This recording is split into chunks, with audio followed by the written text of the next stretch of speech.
Le jour où Marcus Adeyemi a humilié Kofi Mensah devant toute la salle de réunion, personne n'a bougé. Personne n'a dit un mot.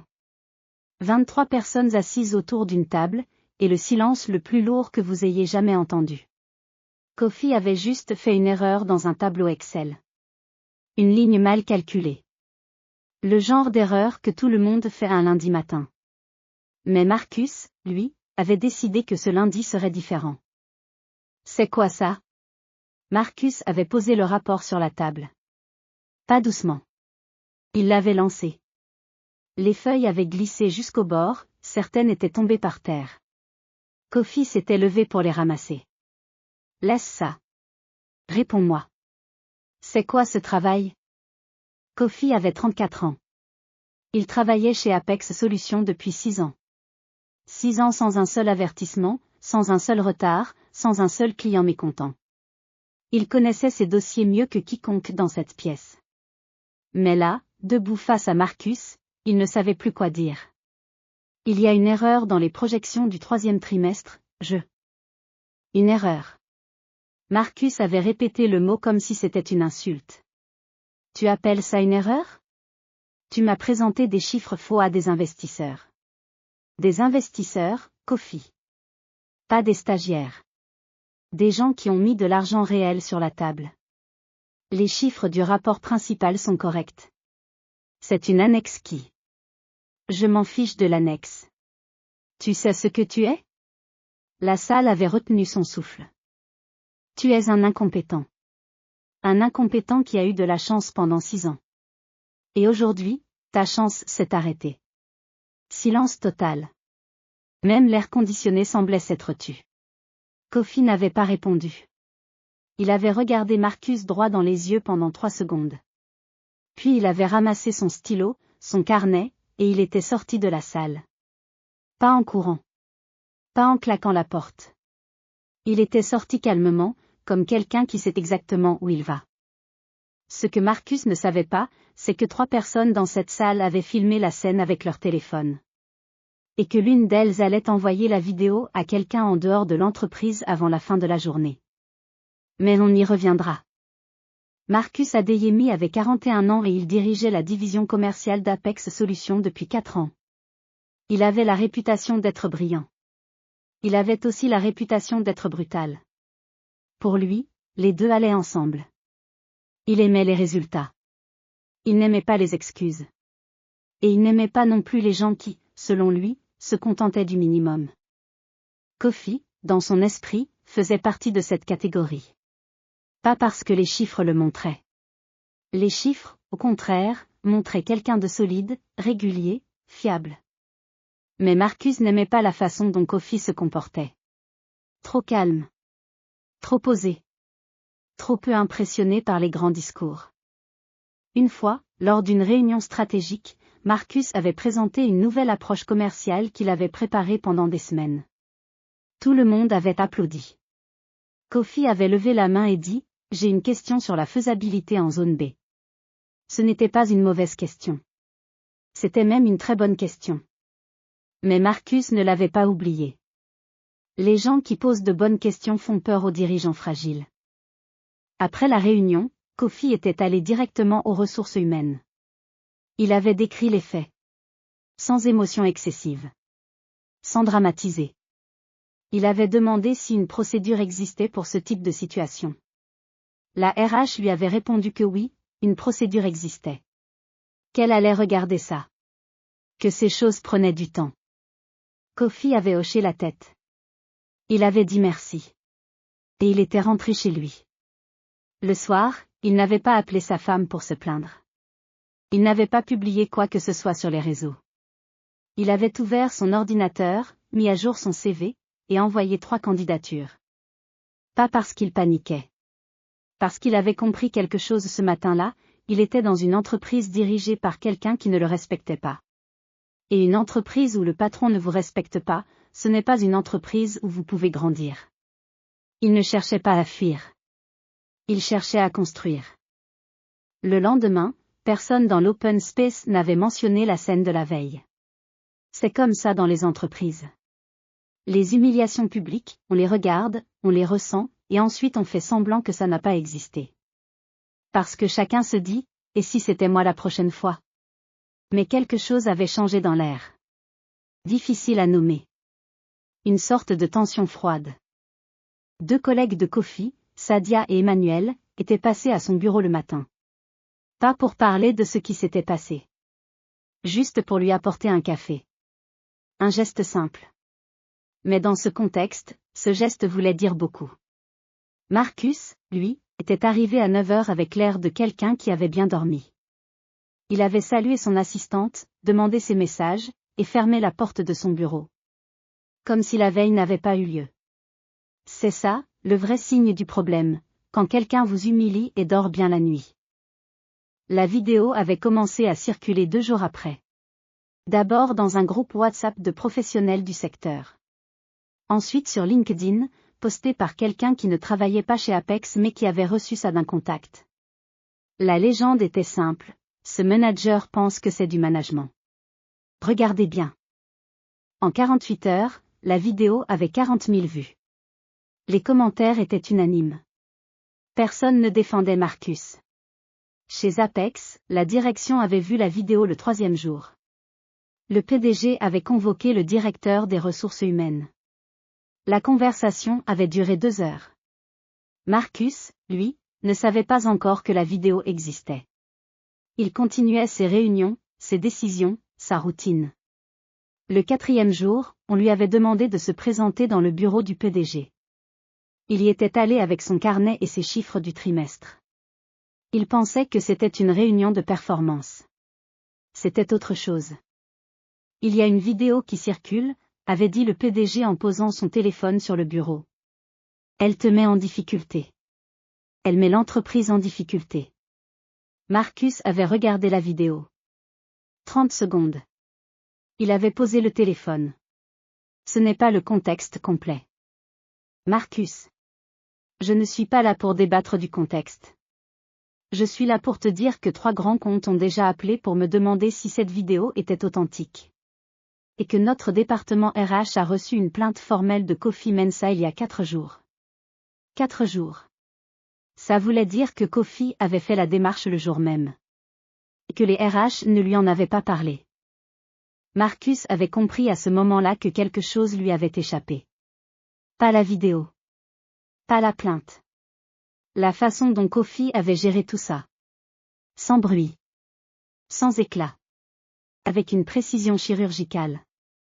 Qu'est-ce qu'on fait? Avait demandé Marcus. On gère. Mais toi, tu prends du recul pendant quelques semaines. Et on va revoir ton contrat. Ce que Marcus ne savait toujours pas, c'est que pendant ces 4 jours, Kofi avait eu 2 entretiens d'embauche. Et que l'un d'eux s'était très bien passé. L'entreprise s'appelait Vantage Group. Plus grande qu'Apex.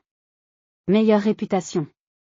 Et il cherchait exactement quelqu'un avec le profil de Kofi, solide, fiable, capable de gérer des comptes complexes sans faire de vagues. L'entretien avait duré 1h30. À la fin, le directeur commercial lui avait dit, « On va vous faire une offre cette semaine. » Kofi était rentré chez lui, avait dîné avec sa femme, et avait regardé un film. Il n'avait pas encore démissionné. Il attendait l'offre. Mais il savait déjà que la page était en train de se tourner. L'offre de Vantage Group était arrivée le vendredi. 35% de salaire en plus. Un titre supérieur. Une voiture de fonction. Et surtout, une culture d'entreprise que Kofi avait sentie dès le premier entretien. Les gens se regardaient dans les yeux quand il parlait. Personne ne coupait la parole. Le directeur avait demandé à Kofi ce qu'il voulait apprendre dans les 2 prochaines années. Quand un recruteur vous demande ce que vous voulez apprendre, c'est bon signe. Kofi avait signé le contrat le lundi matin. Et il avait déposé sa démission le lundi après-midi. La lettre était courte. Professionnelle. Sans allusion à ce qui s'était passé. Juste les informations légales et un remerciement pour les 6 années passées. La RH avait reçu la lettre et appelé Kofi dans l'heure. Elle avait demandé si c'était à cause de l'incident. Kofi avait répondu que c'était une décision personnelle liée à une opportunité professionnelle. Point. Personne ne pouvait lui en vouloir. Personne ne pouvait non plus le retenir, parce qu'il n'avait rien fait de mal. Il était parti le vendredi suivant avec ses affaires dans un carton et des poignées de main sincères de la moitié du bureau. Marcus n'était pas là ce jour-là. Absence remarquée. Chez Apex, les semaines qui ont suivi ont été compliquées. 3 autres personnes avaient démissionné dans le mois après Kofi. Pas directement à cause de lui. Mais la vidéo avait fait quelque chose dans l'entreprise, elle avait rendu visible ce que tout le monde ressentait depuis longtemps. Quand quelqu'un part avec dignité après avoir été maltraité, ça donne le courage aux autres de se poser des questions. Le client principal de Kofi, un groupe industriel qui représentait 18% du chiffre d'affaires de la division, avait demandé à rencontrer son nouveau contact. La réunion s'était mal passée. Le nouveau responsable ne connaissait pas le dossier. Le client avait demandé si Kofi était encore joignable. Il ne l'était plus. Pas pour Apex. Marcus, lui, était revenu au bureau après 3 semaines. Son titre était le même sur le papier. Mais ses responsabilités avaient changé. Il ne gérait plus les grands comptes. Il supervisait des projets internes. Un rôle moins visible. Moins influx. Dans les couloirs, les gens le saluaient. Mais les conversations s'arrêtaient quand il entrait dans une pièce. Pas par hostilité ouverte. Par distance. Le genre de distance qui s'installe quand les gens ont vu de quoi vous êtes capable dans vos pires moments. Kofi, de son côté, avait pris ses marques chez Vantage Group en moins d'1 mois. Il avait un style naturel, il écoutait avant de parler, il livrait ce qu'il promettait, et il ne cherchait pas à briller aux dépens des autres. Dans une entreprise saine, ce type de comportement monte vite. Au bout de 6 semaines, son directeur lui avait confié un compte stratégique que l'équipe peinait à développer. Un client difficile, exigeant, qui avait changé de contact commercial 3 fois en 2 ans. Kofi avait pris le dossier un dimanche soir. Il l'avait lu entièrement. Le lundi matin, il avait appelé le client et dit une chose simple, « Je suis votre nouveau contact. Avant de vous parler de quoi que ce soit, je voudrais comprendre ce qui n'a pas fonctionné jusqu'ici. » Le client avait ri. Pas par moquerie. Par surprise. Personne ne lui avait jamais posé cette question directement. La réunion avait duré 2 heures. 3 semaines plus tard, le client avait signé un contrat de renouvellement avec une extension de périmètre. Le directeur de Kofi avait partagé la nouvelle en réunion d'équipe. Tout le monde avait applaudi. Kofi avait juste dit, le client savait déjà ce qu'il voulait. Il avait juste besoin qu'on l'écoute. Pendant ce temps, chez Apex, Marcus avait reçu une convocation pour un entretien de recadrage formel. C'était le terme RH pour dire, on documente les problèmes avant de prendre une décision plus lourde. Il y était allé. Il avait écouté. Pour la première fois depuis longtemps, il avait été dans la position de celui qui reçoit les reproches sans pouvoir les couper. Il avait pensé à Kofi pendant cet entretien. Pas avec culpabilité. Pas encore. Plutôt avec une question qui s'était formée malgré lui, est-ce que c'est ce qu'il a ressenti? Exactement 3 mois après la scène de la salle de réunion, Marcus Adeyemi reçoit un email. L'objet, candidature spontanée poste de responsable commercial senior. L'expéditeur, une adresse qu'il ne reconnaît pas. Mais la signature en bas du mail est claire. Le mail vient de Vantage Group. Et le poste décrit dans le mail correspond exactement à ce que Marcus faisait chez Apex avant que ses responsabilités soient réduites. Il ouvre la fiche de poste. Il lit. Il est qualifié. Plus que qualifié. Il postule. L'entretien est fixé 2 semaines plus tard. Marcus prépare son dossier, révise ses chiffres, relit son parcours. Il se présente à l'accueil de Vantage Group un mardi matin à 10 heures. La standardiste lui indique la salle de réunion du 3e étage. Il monte. Il attend. La porte s'ouvre. Et il voit Kofi Mensah. Kofi n'avait pas organisé ça. Il faut le préciser tout de suite, parce que la tentation est grande de croire que c'était un coup monté. Ce n'en était pas un. Voilà ce qui s'était passé, Vantage Group avait ouvert un poste, les RH avaient reçu des candidatures, et Marcus faisait partie des profils retenus. Kofi, en tant que responsable d'un portefeuille stratégique, avait été associé au processus de recrutement parce que le futur candidat travaillerait avec son équipe. Personne n'avait fait le lien. Ou peut-être que quelqu'un avait fait le lien et avait choisi de ne rien dire pour voir ce qui allait se passer. On ne saura probablement jamais. Ce qui est sûr, c'est que Kofi avait vu le nom sur la liste des candidats la veille au soir. Et il n'avait pas demandé à être remplacé dans le jury. Il était venu. Marcus s'était assis. Il y avait 2 autres personnes dans la salle, la directrice RH de Vantage et un directeur régional. Kofi était en bout de table. « Bonjour Marcus », avait dit Kofi. « Ton neutre. Professionnel. Pas froid. Juste neutre. Bonjour. » L'entretien avait commencé. Les 2 autres avaient posé les premières questions. Marcus avait répondu bien. Il connaissait son métier. Il avait de bons résultats à présenter. Puis Kofi avait pris la parole. Marcus, j'ai une question sur votre style de management. Comment vous réagissez quand un membre de votre équipe fait une erreur dans un livrable important? La question était légitime. C'était exactement le genre de question qu'on pose dans un entretien pour un poste de responsable. Marcus avait regardé Kofi. Kofi l'avait regardé en retour. Sans sourire. Sans animosité. Juste en attendant la réponse. Et là, Marcus avait eu le choix. Il pouvait donner la réponse classique, celle qu'on donne en entretien. Il pouvait faire semblant que cette question était anodine. Il pouvait performer. Ou il pouvait dire la vérité. Il avait pris 3 secondes. Et il avait dit. Honnêtement? J'ai fait des erreurs dans ce domaine. J'ai réagi de façon disproportionnée face à des erreurs mineures. J'ai oublié que les gens qui travaillent pour vous ne sont pas des outils. Et j'en ai payé le prix. Silence dans la salle. Ce que j'ai appris, c'est que la façon dont vous traitez quelqu'un dans ces moments difficiles dit tout sur vous. Pas sur lui. Sur vous. La directrice RH avait noté quelque chose sur son carnet. Kofi n'avait pas changé d'expression. Mais quelque chose dans sa posture s'était légèrement détendu.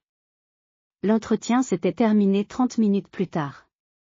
Marcus avait serré les mains, remercié tout le monde, et pris l'ascenseur. Dans le hall, il avait entendu des pas derrière lui. C'était Kofi. Marcus. Il s'était retourné. Kofi n'avait pas l'air triomphant. Il n'avait pas l'air vengeur. Il avait l'air de quelqu'un qui avait quelque chose à dire et qui avait décidé de le dire maintenant, pas plus tard. Je ne suis pas là pour te régler un compte. Je veux que tu le saches. Marcus avait hoché la tête lentement. Ce que tu as dit là-haut était bien. Pas pour le poste. Pour toi. Il avait tendu la main. Marcus l'avait serré. Kofi était reparti vers les ascenseurs. Marcus était sorti dans la rue. Marcus n'a pas eu le poste. Pas parce que Kofi avait voté contre lui. Mais parce qu'un autre candidat avait un profil plus adapté aux besoins immédiats de l'équipe. C'est ce que la directrice RH lui avait expliqué par mail, 2 semaines plus tard. Un refus propre, avec un retour détaillé. Il avait lu le mail 2 fois. Et pour la première fois depuis longtemps, il avait trouvé le retour utile plutôt qu'humiliant. Il avait répondu, « Merci pour le retour détaillé. C'est rare et j'apprécie. » Kofi, lui, avait été promu 6 mois après son arrivée chez Vantage. Responsable de pôle. 5 personnes sous sa direction. Lors de sa première réunion en tant que manager, il avait dit une chose à son équipe. « Je ne vous demanderai jamais la perfection. Je vous demanderai l'honnêteté.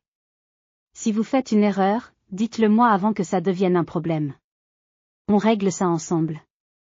Et si je fais une erreur, j'attends la même chose de vous. » Personne n'avait filmé ça. Personne n'avait applaudi. Mais tout le monde avait compris que c'était différent. Cette histoire n'est pas une histoire de vengeance. C'est tentant de la lire comme ça. Le méchant puni, le bon récompensé. Mais ce serait passé à côté de l'essentiel. Ce qui a changé le destin de Kofi, c'est une décision qu'il a prise le soir même de son humiliation. Il n'a pas cherché à détruire Marcus. Il n'a pas attendu que quelqu'un le défende. Il a simplement décidé que cette situation allait être le point de départ de quelque chose de mieux pour lui. Et ce qui a changé Marcus, ce n'est pas d'avoir été exposé publiquement. C'est d'avoir été assis en face de quelqu'un qui l'avait humilié, et de voir que cet homme ne cherchait pas à l'écraser. La vengeance écrase. La réussite, elle, fait réfléchir. Il y a quelque chose dans le monde du travail qu'on sous-estime constamment, la mémoire des gens. Pas leur rancune. Leur mémoire. Les gens se souviennent de comment vous les avez traités quand vous aviez le pouvoir. Et ils se souviennent exactement de qui vous étiez quand les rôles n'étaient pas encore inversés. Marcus avait le pouvoir ce matin-là dans la salle de réunion. Il avait choisi de s'en servir pour écraser quelqu'un. Pas parce que c'était nécessaire. Parce qu'il le pouvait. C'est le piège du pouvoir. Il peut vous faire croire que ce que vous faites est justifié uniquement parce que vous pouvez le faire. Kofi, lui, avait eu le pouvoir 3 mois plus tard. Il avait choisi de ne pas s'en servir pour écraser. Pas par faiblesse. Par clarté. Parce qu'il savait exactement ce qu'il voulait construire, et que ça n'avait rien à voir avec Marcus. Si vous avez vécu quelque chose comme ce que Kofi a vécu, voilà ce que cette histoire veut vous dire. Votre réponse à l'humiliation n'a pas besoin d'être spectaculaire. Elle n'a pas besoin d'être visible. Elle n'a pas besoin d'être rapide. Elle doit juste être juste. Mettez votre énergie là où elle peut vous construire. Pas là où elle peut détruire l'autre. Parce que les gens qui vous ont blessé pensent souvent à eux en premier. Mais si vous jouez le long jeu, la vie a une façon de rééquilibrer les choses d'elle-même. Pas toujours. Pas pour tout le monde. Pas dans les délais qu'on voudrait. Mais souvent. Et quand ça arrive, c'est dans un couloir d'ascenseur un mardi matin. Avec une poignée de main. Et personne pour filmer.